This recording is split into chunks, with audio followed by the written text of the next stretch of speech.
The first question is always, how far back can you trace your family? I don't have a family. I'm an orphan, so I know nothing about my blood relations. I only know what I was told, that I am one of the children of the cotton plantation owner's sons, who took advantage of, obviously, my mother, and therefore put me in a position of not being accepted by anybody. And this was a plantation in South Carolina? Yes. And now... St. Matthews, South Carolina. St. Matthews? Yeah. I also had heard North South Carolina? Well, we didn't know until I got a birth certificate about 6 or 7 years ago, when I decided to find a birth certificate to know what year I was actually born in, and for, if I could, see if there was a name on the birth certificate that would identify a father. But we found the birth certificate through the University of, what is the name of the university? I went down, Benedict College, right. that I went down to do a benefit for.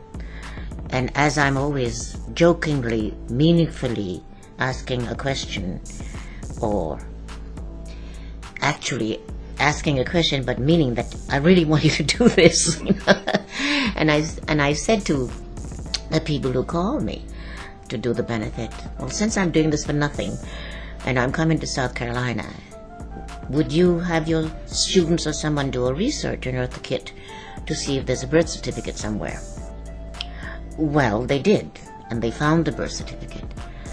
But the birth certificate is all in the same handwriting, so the identification of a father is not real, made by the midwife. So you think your feeling is that the midwife made it up? I mean, that she... No, she told what she thought was the right thing to do, because if you have a white father, they protect both sides. So they don't give the identification of the father because they don't have to. And so she put in the name... Whatever name she thought of.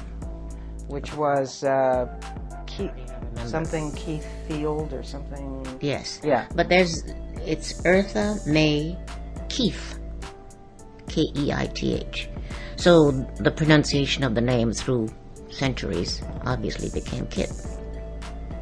But it's supposed to be a derivative of a German family, because I have gotten letters from Germany through the years that said that their great-great-great-grandparents went to America and they became farmers in that area of the world. And their name was Keith, and therefore they think that I'm one of them. And so this plantation was owned by the Keith family? Maybe. Must be. But I don't remember that exactly what their name was, because I never talked to anybody. I never wanted to be seen. But I do remember, as I was a child, picking cotton along with the rest of the field workers, that this particular one boy of that family who used to come and pick up the bales of cotton or the big sheets of cotton at the end of the day, he was the one that was always throwing me food, nuts, or whatever was prevalent at the moment. Throwing you food? Throwing me. He was throwing me food, yes. Nuts and fruits and things. And always... You throw food at an animal, you don't throw food at a person. Well, we were treated like animals. What else were you treated like when I was a kid in the South? We were not treated like people. We were treated like what did it say? We're supposed to be, if you have one drop of white blood in you, you're still considered, what? An animal. We were not considered, what was it? It's three-quarters of yes. every human being. Right. Mm-hmm. Yeah. Like they said the American Indians, there was nobody here. Ha ha ha. Like they said the American Indians, there was nobody here. Ha ha ha. They said the American Indians, there was nobody here. We were not treated like people. We were treated like, what did it say? We're supposed to be, if you have one drop of white blood in you, you're still considered, what? An animal. We were not considered, what was it? Three-quarters of yes. Every human being. Right. Mm-hmm. Yeah. Like they said the American Indians, there was nobody here. Ha ha ha. And they called them savages. And they destroyed them. They didn't, thank God they didn't destroy all of them. But it's amazing how a group of people will come into an area of the world, destroy the culture, destroy the isms of the people, and 200 years later they go back and dig it up to find out how intelligent those people were. I never did understand that kind of thinking, but that's what you call civilization does. Kill off one culture to put in theirs, and then they realize what they've done, killing the intelligence of another person or another group of people, and then they dig it up.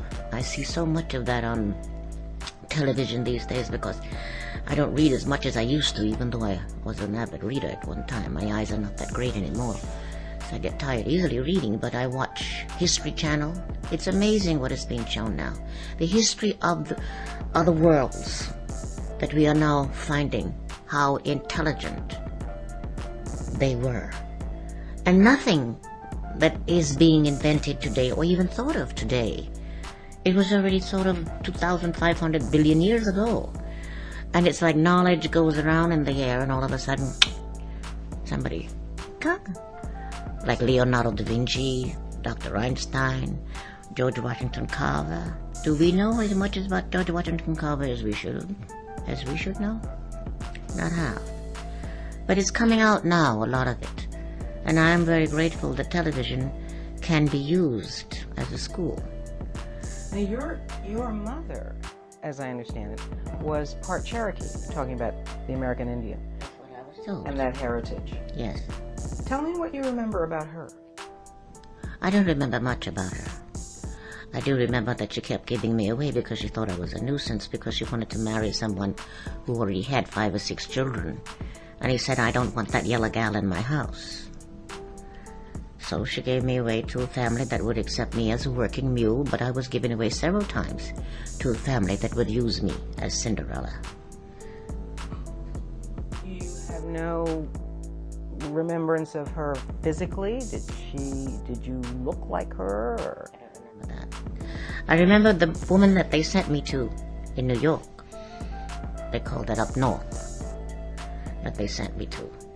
Because obviously they had written her a letter that said, if you do not take Eartha May away from that particular family, and the last family that I was given to, that she would either be worked to death, abused to death, or starved to death. That's how badly they thought I was being treated. And of course I didn't know any differently. I thought everyone was being treated the way I was being treated, except for the darker-skinned people who thought that I was not a member of the group and treated me like that. But the lady up north sent for me, and she said that she had gotten this letter from, I guess, the church people, who told them that she'd better get me out of there. And when I came to New York, which in where I'm talking now geographically was up north, she looked like me. She had those features. She had that majestic, tall-ism about her. And she said she was my mother. But she never explained anything more than that. So I have the impression that she was the one that was taken advantage of by the plantation owner's son, and out of shame gave me away, or left me however he did, and ran away. And that's how she wound up here in New York. Okay, so let me make sure that I'm understanding the sequence here.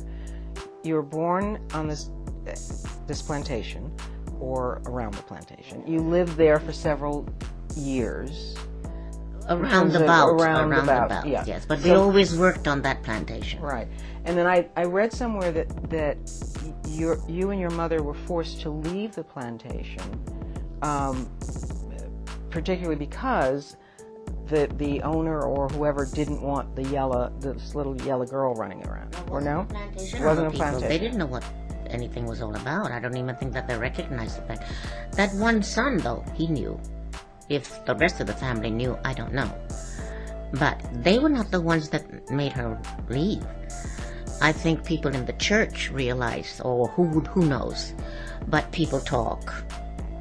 And she kept moving because everywhere she landed, they would see me And they would say, I will take Anna Pearl, which was her child, and she was very dark. And I'd take her, but I won't take her. So it was the reverse of the kind of what people think of as the normal kind of discrimination in terms of the darker person is the one who's As normal. well. Discrimination is on both sides, you know that. Oh yes, absolutely. But, yes. But it's what people are historically. Yes. People are used to darker-skinned people being the victims of discrimination. Yes. What we're talking about here is a very different situation. You were a victim of discrimination because you were lighter than Yes. the average black person in the South. Yes. So there's discrimination within the group itself. Absolutely. What was at the core of that discrimination? Why was it? And they know that you're an illegitimate child. The discrimination comes from that. Not only are you illegitimate, but you're not my color. You're not one of us.